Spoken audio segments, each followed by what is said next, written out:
Hello, and welcome to Talk Relationship to Me, the show that explores some of the most important relationship topics. I'm Dr. Elana Hoffman. As a clinical psychologist, I focus on all things relationships, from dating to sex to long-term relationships to divorce. I cover it all. I use my professional lens as a psychologist as well as lived experience to cover these topics. Do you need to talk relationships? You're in the right place. On today's episode, I am covering pornography and how it impacts relationships. So this is a major topic. This is a huge topic in my sessions and just in general. People have a lot of opinions and misunderstandings about pornography, and I really see firsthand the effect that it has on relationships, but there are a lot of misconceptions about it that I wanted to talk about today. So, one of the things that I see is, people will seek treatment for a quote unquote porn addiction, or people will refer their husbands to therapy for a porn addiction. And I want to be really clear during this episode that of course, there are people that struggle with addiction that is, really impacting their life in a negative way, whether we're talking about, drugs or alcohol or sex or porn or gambling or shopping or something like that.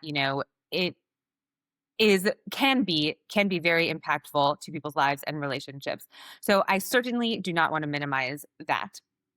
And at the same time, with porn specifically, there is often a lot more going on underneath in terms of the individual and the relationship that leads to porn use that most people do find detrimental, but it is often not necessarily as easy as, oh, this person has a porn addiction. I have a porn addiction. I need to get help for a porn addiction. There's a lot more going on underneath. So that is what I want to talk about today, as well as the detrimental effects that it can have on long-term relationships and intimacy, and of course, one's sex life. So I'm going to focus mostly today on the effect of porn in long-term relationships and marriages, because this is just most of what I see. But I will also talk about it in terms of, just in general in your life, even if you are single and not in a relationship.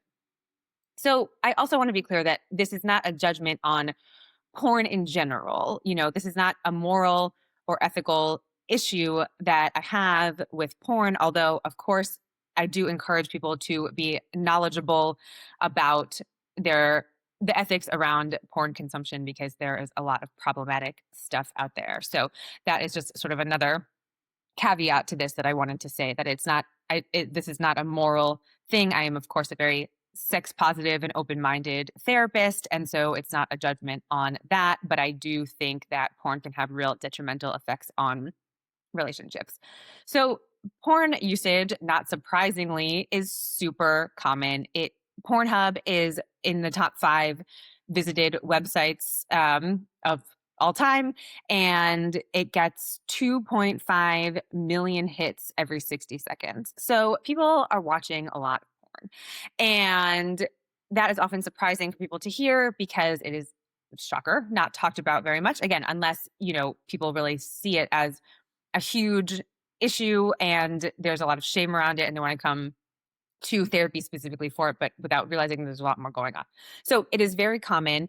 And one of the reasons why, one of the reasons why I see this a lot is, there's a lot of difficulty talking about sex in relationships. And, I cover various angles of this thread in other podcasts, but, there's a lot of shame around sex and people having a high sex drive and what people are into. And a lot of times those conversations are just not had in relationships. And so over time, without that kind of communication and that lack of judgment around, somebody wanting sex, somebody wanting intimacy, many times, and I discussed this also, the people who have the higher sex drive, often, but not always men, are dismissed, because they think that, their partners think that they just want sex. They don't care about anything else. And they don't understand what it actually really means to them, which is intimacy, connection, exploration, play, all these kinds of things that really come through for them in the relationship during sex, and they are dismissed. And so often, they stop asking for it, they stop talking about it, they certainly don't talk about things that they are interested in. If their partner has ever judged them or dismissed them for wanting to try something new or something specific. And so it feels like not a safe space to discuss this. Now, of course, people might say, well, stop. If you didn't watch so much porn, we would have sex. Although, it's sort of a tricky thing of kind of which comes first, right? Turning to porn because of a lack of intimacy and connection, and that lack and porn, you know, driving a wedge between partners. Although I will also say that oftentimes one partner is not really aware of the extent of the usage. So, typically the woman is not quite aware of the extent of how often men are watching porn. And this is unless they're seeking treatment for it, this is something that a lot of therapists don't ask about. And so it flies under the radar a lot because because it's not so comfortable and therapists are not necessarily trained in it, unless you seek that out specifically. And so, it really does fly under the radar, and it is a huge intimacy killer. So, you really cannot come to therapy for relationship issues if you're watching porn and not discuss porn. So, if you are a man listening to this, I encourage you to find somebody who you feel comfortable discussing this with. It does not have to, you don't have to go into like a ton of detail about it. It's got to be kind of on the table, and therapists, really have to ask about it. And so, I often, I talk about with my clients who really want to work on intimacy and connection, it's kind of like if you are in a bad place, a disconnected place with your wife, and you haven't had sex in a long time and you're having minimal sex and it's kind of not that great when you do. And, you're tired and you're working and kids and all of the reasons, that it doesn't happen very often in relationships. It is much easier to turn to porn than it is to address that in the relationship. So I often use the analogy of like you're hungry and you stop for fast food on the way home rather than taking the time to cook this big elaborate meal with your partner because you're tired and maybe you haven't cooked in a while, and it takes a lot of time and energy and effort to do that, to get back in that pattern. And it's much easier if you are hungry to just stop on the way to get fast food. On the other hand, if you are doing that, then of course you're not hungry when you go home to see your partner. So, that is the thing. So men often complain that, well, I wouldn't have to watch porn if my wife would just sleep with me, right? But it's really not as simple as that. And you are taking care of your sexual needs by watching porn and not coming to talk to your partner about it. And, I often sort of ask the hypothetical of like, what if tomorrow, porn no longer existed in the world? And then what would you do? You might, and you weren't allowed to masturbate without it. And what might you do in that situation? You would probably work harder to be more connected and be more intimate and, connect in other ways to your partner to, work on that intimacy that you are missing in your relationship. And, for clients that I work with who do really kind of understand this and really work hard to, really cut down on the porn, they often see that they would rather have, most of them, 99% of them say that they would rather have sex with their wives than watch porn, but it's just gotten sort of, too complicated, difficult to talk about. There's a lot of shame and judgment around it. And so it's just easier, but it's not the preferred activity. Oftentimes, their wives or girlfriends see it that way, well, you'd rather watch porn than connect with me, but that is not true. Most of the time, it's gotten to a place where it is too difficult and uncomfortable and shameful to talk about. And men have a hard time coming and saying, hey, this is what I've been doing. I've been having this issue. I really want to work on it. I'd much rather work on my connection with you. I'd much rather have this intimate, close connected sex life than to watch porn. It just is so much easier. And of course, so obviously available that it's so much easier to turn to it than it is to work on your sex life. And the other thing that it does that I see is it really artificially increases your sex drive. So the more you watch porn, the more you feel like you need to watch porn, and the more you get off to porn, the more you're going to feel like you have to do that. It's kind of like if it's like a sugar addiction, right? If you're eating sugar, you just crave more sugar. So it sometimes makes you think that you need to have more orgasms, you need to masturbate more than actually is than actually what your body really wants, and is used to. And especially as you get older, I mean, I see a lot of clients in their 40s and 50s, and it's not the same as when you were 19, and wanted 5 orgasms a day, right? It's just very different than it is now. That's just biology. That's just how it is, and that's fine. But if you're watching a lot of porn and you are masturbating a lot, you think that you need it more than you do. And I see this a lot when partners really cut down on this, when men really cut down on this, and when the relationship is really focused on, they would much rather have less frequent but connected sex, right? They'll say, well, my wife will never sleep with me every day.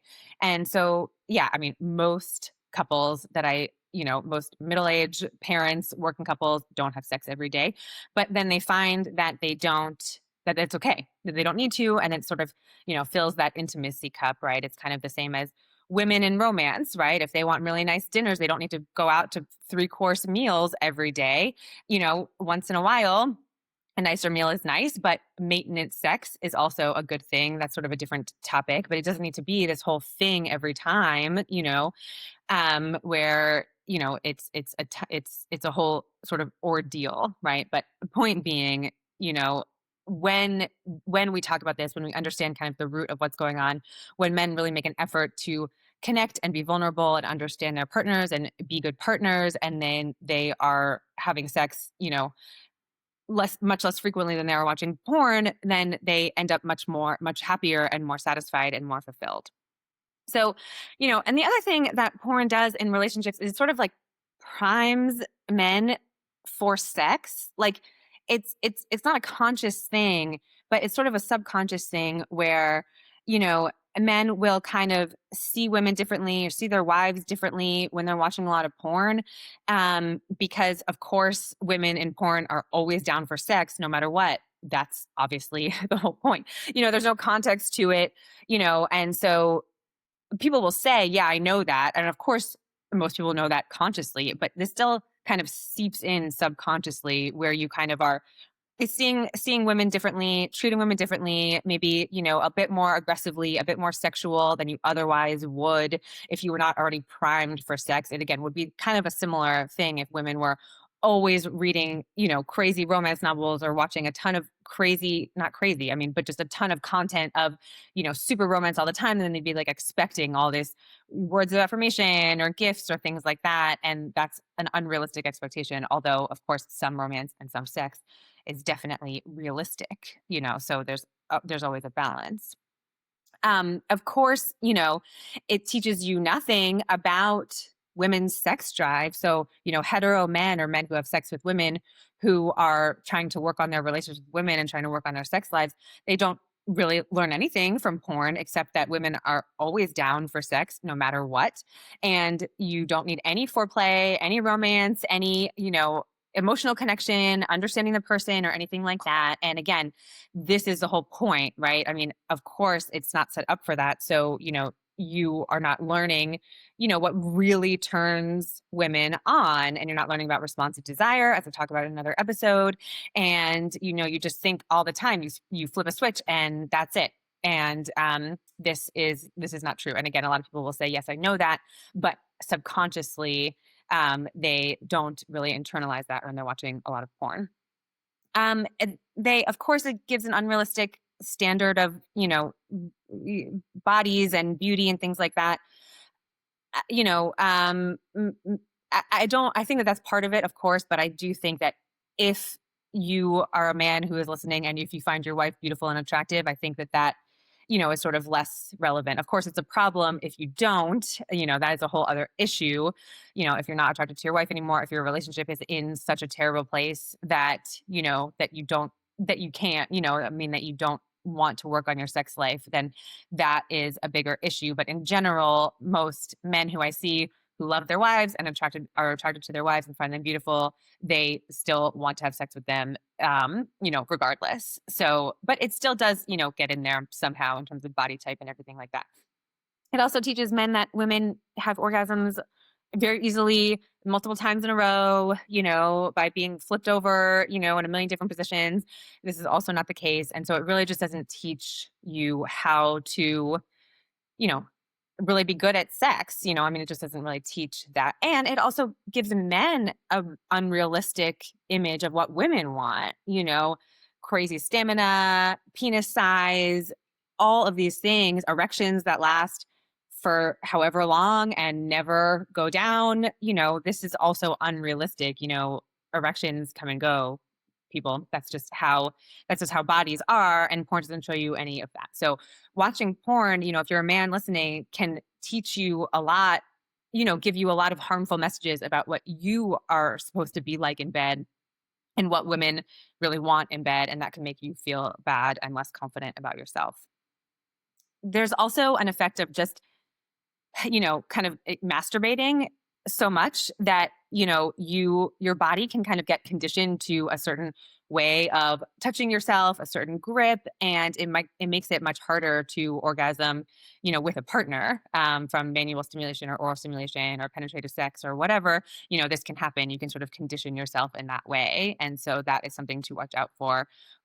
With porn and with masturbation just in general. This would also be equivalent to a lot of women relying on vibrators to orgasm. And so this is just something to watch out for. You can kind of train your body in any way. It takes more effort. Again, if you are conditioned to a certain way with yourself, you know your body better than anybody, then it becomes harder. And especially if you have, if it's hard to talk about what feels good or what you like, then it just again seems easier to just take care of yourself. But this is really eroding your intimacy and your connection if it is something that is important to you in your relationship.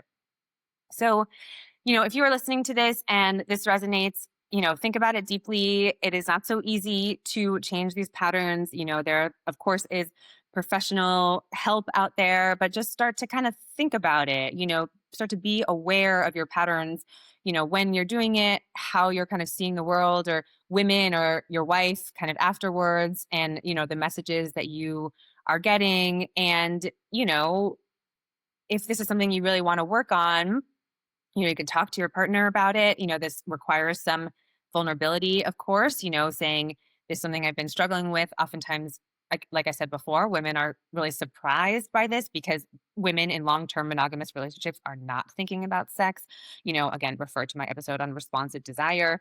For the most part, I mean, of course, there are exceptions, but for the most part, it's different in long-term monogamy. Women are not thinking about it this way. So they are very surprised to hear that their partners orgasm every day, because they are not orgasming every day for the most part. Again, there are exceptions, of course, there are exceptions to everything.